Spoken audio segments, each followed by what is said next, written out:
This simple routine will 2x your studied hours.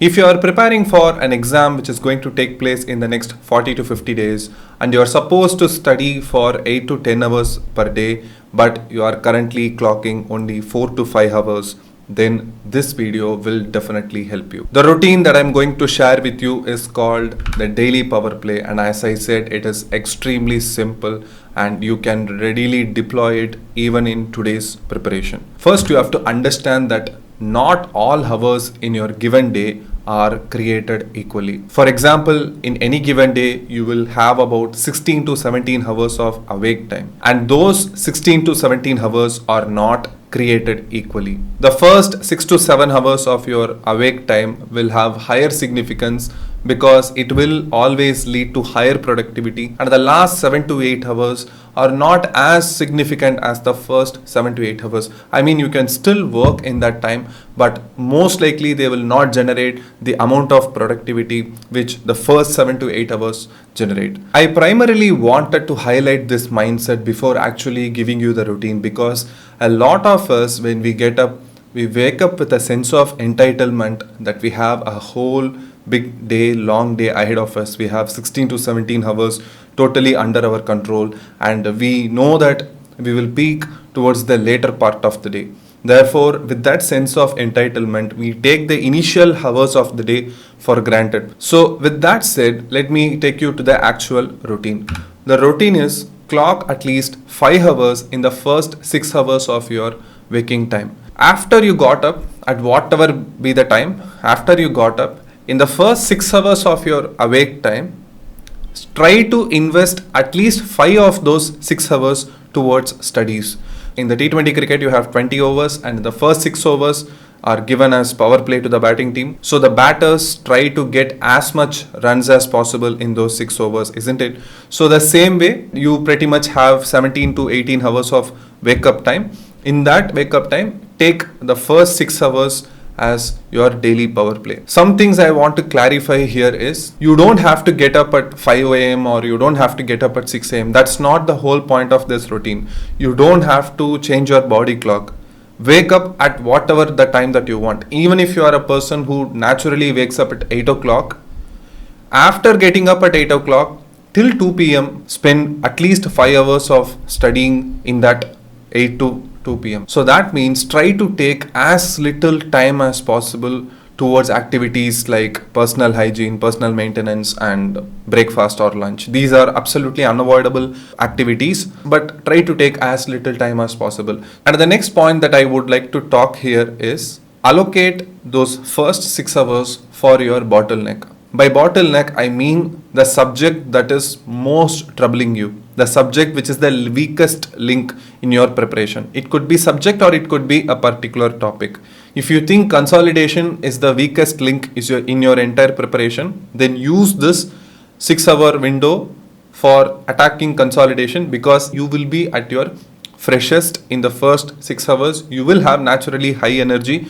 You are very less likely to fall towards distraction. Therefore, in this big chunk of first 6 hours, you can attack the biggest problem and be very successful in it. Tasks to be avoided in the first 6 hours of the day. The things that I have given in green are seemingly good activities, but I would want you to not do them in the first 6 hours of the day. You can very well do them in the later part of the day. And the things that I have given in the red are obviously something that you don't want to do at all in your preparation. And the thing that I have given in yellow color, which are the household chores like brooming the house or mopping the house, if those things fall under your responsibility in the house, then I would recommend still try to do them after the 6-hour window of your waking up time.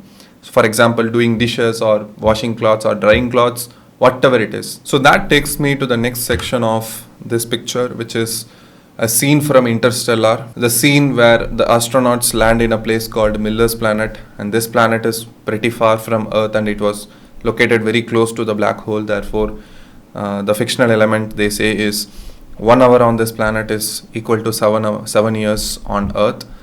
So something I want you to connect with the routine that I just gave, which is every minute in the first 6 hours of your day is worth twice as much. Therefore, the mental model that you want to keep in mind is every 1 minute used wisely in that 6 hour window is worth 2. And every 1 minute that you waste is again, you have wasted like 2 minutes. It's 2 minutes gone forever. So that's the first mental model that I want you to keep in mind. That leads me to the next and last mental model, which is in the first 6 hours of the day, employ a greater sense of urgency, create that intent, create that extra level of focus, and try to get as much returns in those 6 hours as possible. For example, even if you clock 5 hours out of those 6 hours every morning, the first thing, and let's say your daily target is around 8 to 10 hours, then you have almost finished 50 to 60 percentage of your daily target in the first 6 hours itself. Then the other 10 to 12 hours of your waking up time, you can easily clock the balance 3 hours or 4 hours, that whatever that is left. So during the rest of the day, after the lapse of the first 6 hours, the next 10 to 12 hours of the day, you can employ a sense of relaxation, and you can try to de-escalate the stress as much as possible, because that will lead to a greater recovery. You will sleep much better at night, and you will feel that you are always in control. So let's say you are a person who normally wakes up at 7 a.m. and if you follow this rule, by 1 p.m. you already have completed 5 hours of your daily target. Imagine the amount of relief that you will feel at 1 p.m. that you have only 3 to 4 hours amount of productivity to be done in the rest of the day, and you have time till 9 p.m. or 10 p.m. Imagine the amount of relief, imagine the amount of control that it will give to you. That sense of control is extremely important in any preparation. If you are a regular subscriber to this channel, you might remember that I had uploaded a video last week sharing self-accountability study tracker, and I am very sure that you are using that tracker. Now combine whatever that tracker and also club this routine along with using the tracker, and see how great your preparation elevates. So that's it for me from this video. I hope you got value out of it. If you have gotten value out of it, please don't forget to like the video, comment on it, or share with your friends. Thank you. I will see you in the next video. Bye bye.